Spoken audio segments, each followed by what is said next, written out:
Ang bagong kasal na si Charlie Dizon at Carlo Aquino ay spotted ng bakasyon kasama ang anak nila ng dati niyang kasintahan na si Trina Candaza. Happening right now on Showbiz Balita.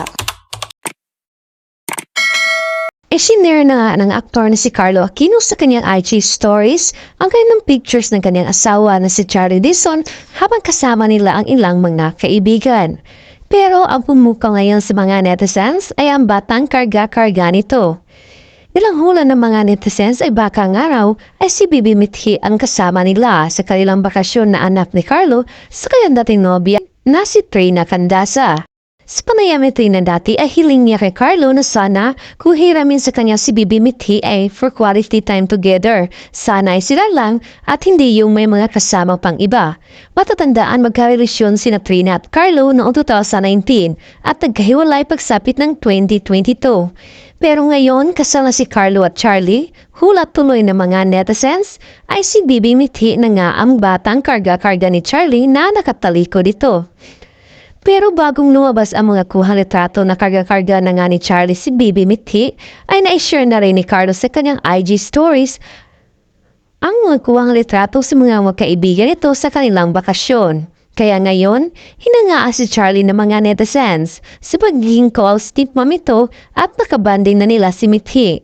Pinasuan ngayon ng mga netizens ang banding moment ng dalawa na karga-karga ni Charlie, si Bibi Mithi. Kaya ang tanong ng mga netizens, bati na nga ba sina Trina at ang asawang sina Carlo at Charlie Dizon? Narito ang pahayag ni Trina. Diba sa Facebook page, so halos lahat ng comments, ito talaga yung comments. So sabi ko, kailangan ko talaga sagutin ito. Yung status namin ngayon, we're okay naman, nag-uusap kami. And actually, naging okay, ngayon lang din kami naging okay na talaga nagkakausap kami. But of course, parang kainis. And okay naman kami. Nag-visit siya dito sa condo kapag wala siyang work and lakad.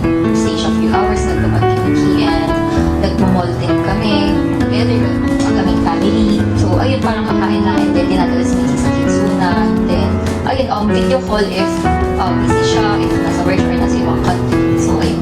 Ang hirap kasi magsabi ng hindi ko alam opinion. Kasi syempre, hindi ko naman alam kung ano yung mga mangyayari. And ang hirap din i-process yung mga nangyayari pa ngayon.